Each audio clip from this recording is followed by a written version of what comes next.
Good afternoon and welcome to Zooming from the Archives. Today we are talking about residence life at Thiel.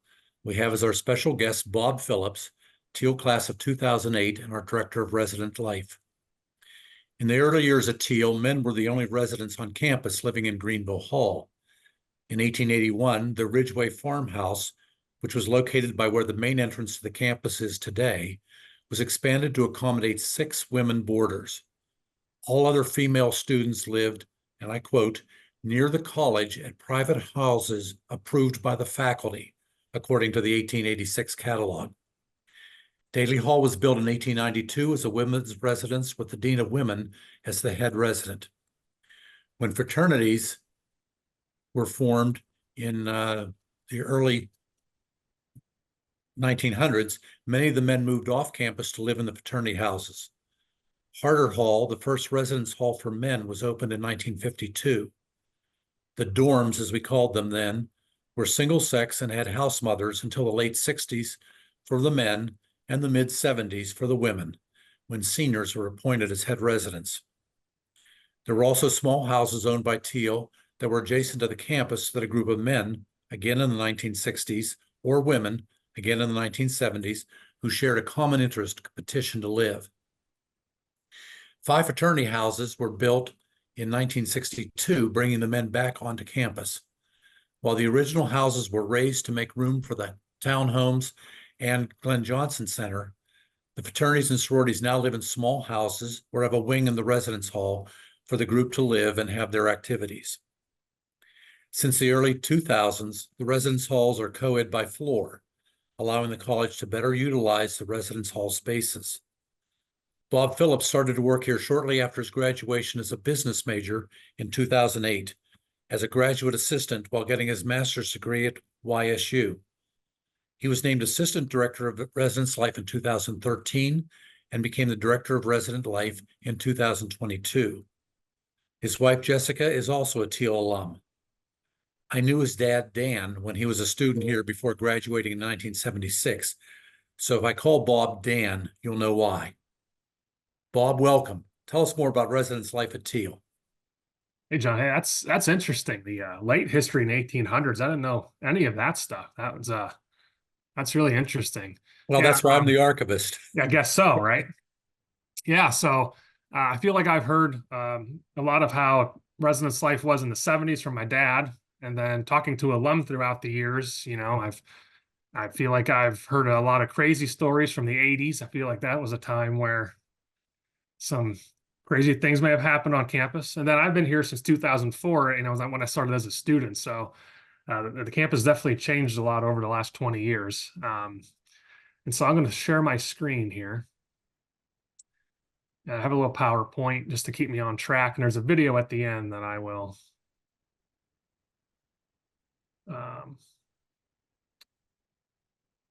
share. So let me figure out how to do this real quick.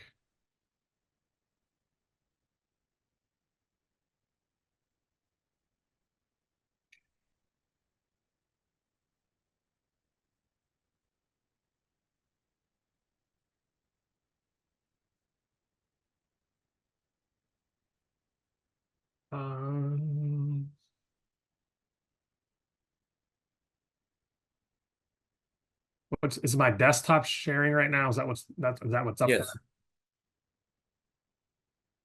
Okay, what about now? The PowerPoint? Okay, I think we're on track. Okay, so I'm just kind of gonna go over what things look like now on campus. So we have 3 first-year residence halls. We have Sawhill, Florence West, and Hodge. And like John said, they're co-ed by floor. It varies depending on how our enrollment looks and our numbers, what floors are male and what floors are female. This year in Hodge, we have 2 female floors and a male floor. If you know anything about Florence West, it's kind of split into 2 sections. So when you walk into the lobby, you have 3 halls to your right, and then you walk through the lobby and there's 4 halls to your left. So they're split between male and female students, the sections are. And then Sawhill, we have 2 male floors and a female floor. The I'm going to say last 5 or 6 years, we've had some overflow from upperclassmen that we do open up a floor in flow, usually the 700 floor, which is our top floor for upper class students. And then if we still need another floor, we'll open up one in Sawhill. So it just kind of depends on the year.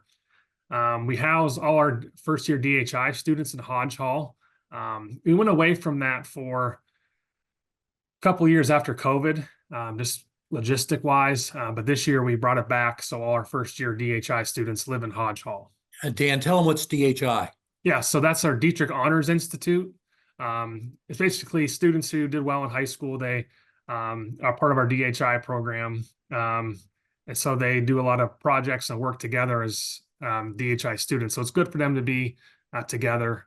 And they all have common goals of, excelling in academics. So it's good to have them in one spot. We have upper class residence halls down in Stewart and Bain. Again, those are also co-ed by floor. I'm going to say, I don't know the exact year. I'm going to say around 2017 or 18. The first floor of Bain became our kind of a theme area for our Sigma Phi Epsilon fraternity. And they've been down there ever since. And so they have a couple chapter rooms in the floor that they have meetings in, and they store some of their fraternity belongings and ritual items in there. So we've kind of made that floor. We've decorated it. We've remodeled it for their colors and remodeled the lobby for them as well, so they can have a space to call their own. So it's been a nice addition down there for those students. And then we have theme housing on campus as well. We have fraternity and sorority housing along College Avenue. And so we have 2 fraternity houses on College Avenue, and then we have 4 sorority houses at the moment along the same road. So those are listed there as well. So that's where these students live. We range between probably 5 and 8 students in each house, depending on the year. We make sure every bedroom has at least one person in it for the most part. And again, the students, even though the houses are a little bit older, they do enjoy living there to have their own space to do what they need to do as a group.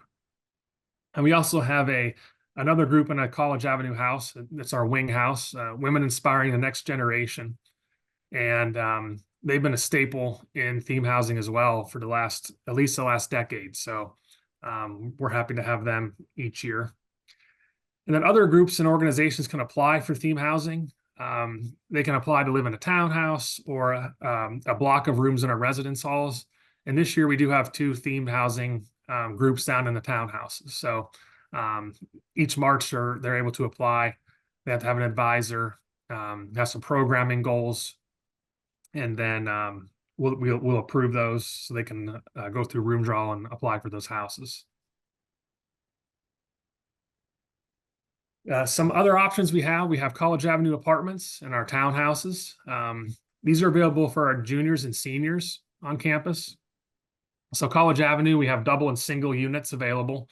There's about 15 units total that our students can live in. These get scarfed up pretty quick during room draw. So most of the time, these are seniors that get these apartments, which are well deserved. I think they're cozy, and they're probably our nicest option right now, I think, for students who want a little bit of privacy.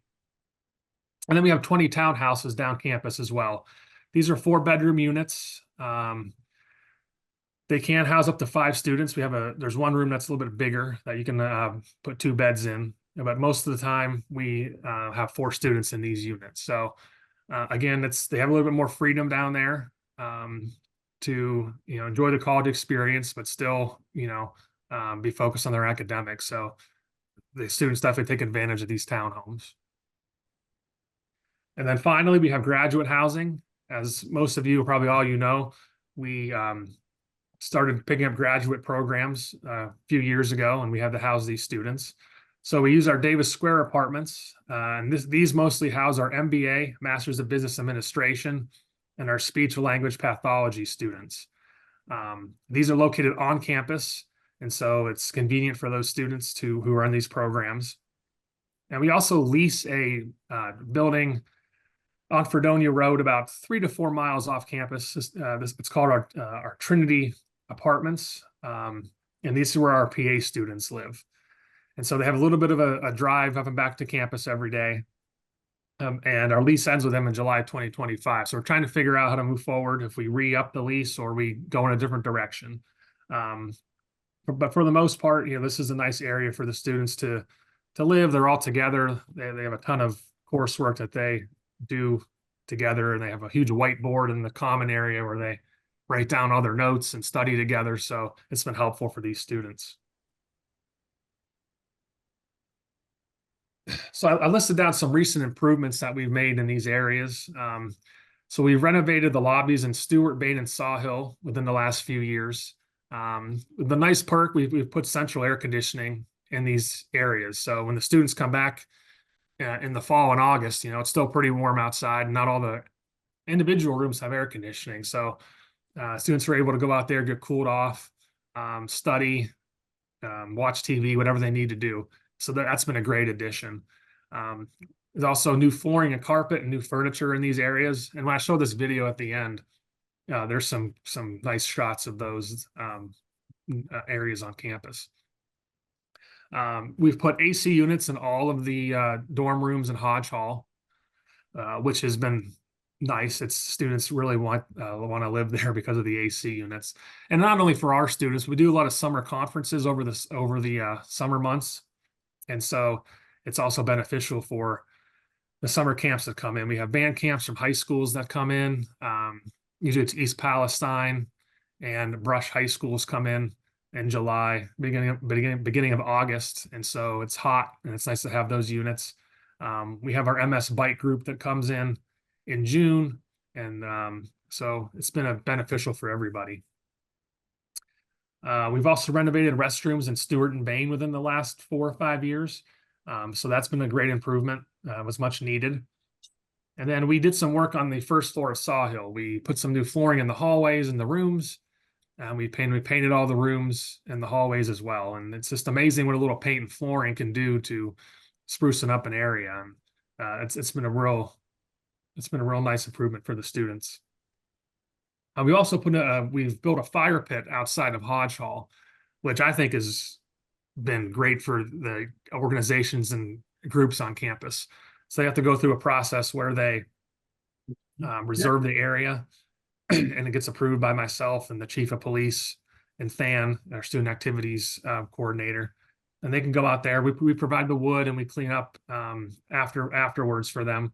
But it's great to go out there and see the students just enjoying the space. Again, there's a picture of that I'll show later. So I guess, how do we supervise all these residence halls and apartments and everything? Well, we have resident leaders who used to be called RAs. We've changed it to RLs because they are leaders on campus. And then and the RDs as well. So we have 28 RLs at the time and 5 resident directors. And the resident directors are primarily Thiel graduate students. And we made this shift several years ago.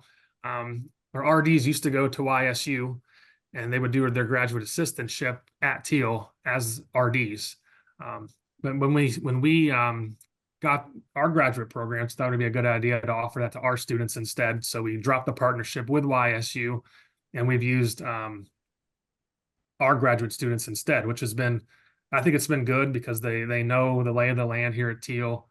Most of them have been RLs for me in the past. And so it's kind of a seamless transition to be resident director. So they oversee the buildings, and they oversee the RL staff who are undergraduates, and they live on the floors with the students. So each floor has between 1 or 2 RLs on it, and they provide programming, they sit duty, they walk through the residence hall floors a couple times a night, and they're first in line to help the students. The one thing that we've done the last few years as far as programming goes is we try not to, there's already a ton of programming happening on campus. We have athletic events, we have theater performances, Than does a ton of programming, we have homecoming, we have all kind of things happening. So we encourage the RLs to take the students to those events so they get good participation. Yes, they still do some things in the halls as well, but we try to utilize what's already happening on campus for some of this programming to happen. Again, there are the times they sit duty. It's been that way as long as I've been a student here. So they sit in the lobbies and they sign students in and out of the buildings. They walk through the buildings once an hour just to make sure things are going well. And they're also first in line to help the students. If a student's homesick or they're struggling with a class, they're having a roommate issue, the RLs are first in line to help navigate that situation. And then we have some areas on campus, like our apartments and townhouses, that we don't have RLs or RDs in. So our RDs are supposed to do rounds Friday and Saturday nights. They walk through the townhouse areas, the apartments, in the residence halls. And then our campus police also do multiple rounds per day in these areas. So again, they have more freedom in the townhouses and the apartment living areas, but they're older students. So, that's the way it's supposed to be. And then they contact our office and the theme houses as well with the fraternities and sororities if they have work orders or issues that are happening. They can just contact myself or my assistant Michaela, and we get work orders into our maintenance staff to get those issues fixed. So I just want to touch on a few of the policies that we have on campus. Again, there's a whole handbook that goes over pages and pages of these, but I just wanted to highlight a couple. So we are a wet campus. So if you're over 21 years old, you are permitted to drink alcohol if you live in the down campus areas. So if you live in Sawhill, Hodge, or Flow, if you're an upperclassman and you're over 21, still can't drink because we want to keep those, and all of our first year students live in those buildings. We want to keep it free of alcohol much as we can.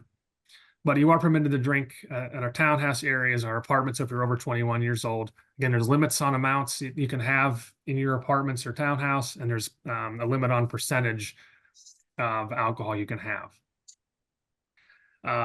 Also, we have quiet hours that begin on 9 p.m. Sunday through Thursday, and then at 10 a.m. and then 1 a.m. on Friday through 11 a.m. On the weekends.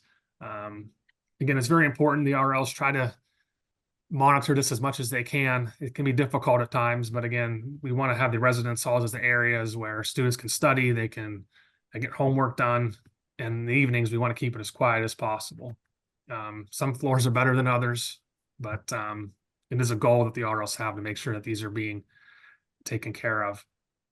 And then finally, one that we struggle with, to be quite frankly, is our students like to bring pets on campus. And it seems like that's been a trend the last 3 or 4 years that we've noticed. Like they try to bring their cats to campus, their dogs, and they can do that if they go through the proper communications with our accessibility resource center. So if they get vaccination records in, if they get a prescription from their doctor, and they fulfill all the policies that we have in place, they are able to bring their pets onto campus. But we do have students who bring them and try to get away with it, and we have to catch them, and they get in trouble and all that good stuff. But so that's one we've been dealing with recently as well. So I'm going to try to pull up this video here of our housing.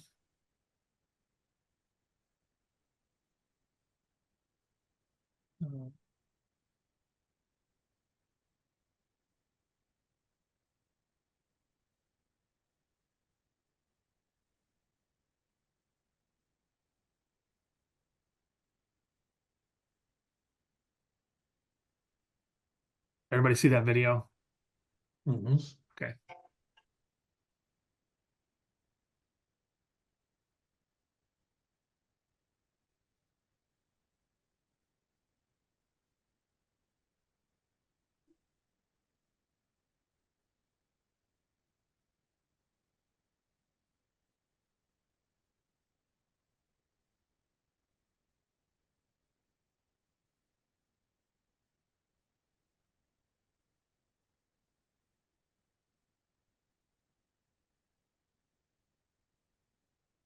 Okay, so you can see this is the new lobby area that they renovated a couple years ago in Stewart. Again, you can see all new furniture in there, some new flooring. They did a lot of work Again, there's central air in this area as well. They redid all the windows, new lighting. So it's been a great improvement.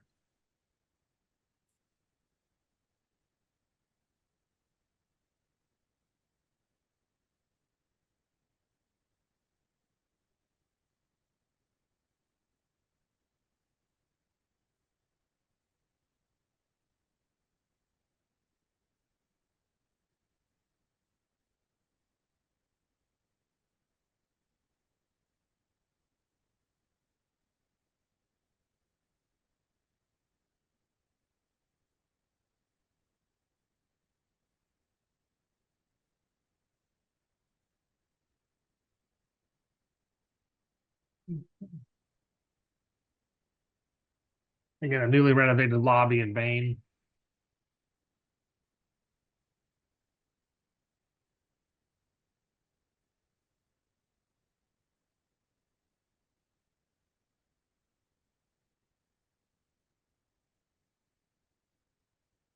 Saw Hill as well, newly renovated.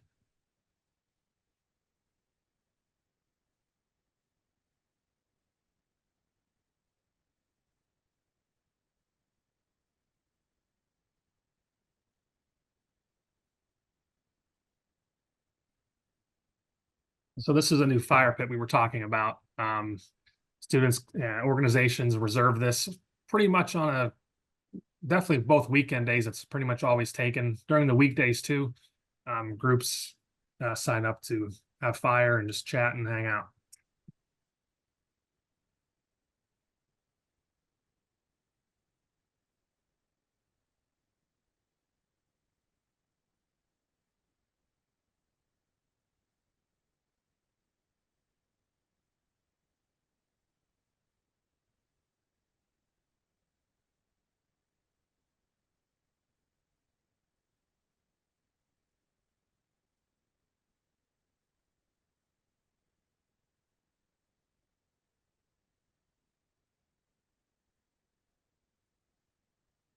Okay, so that's kind of a quick 2-minute video of a couple snapshots of our housing on campus. So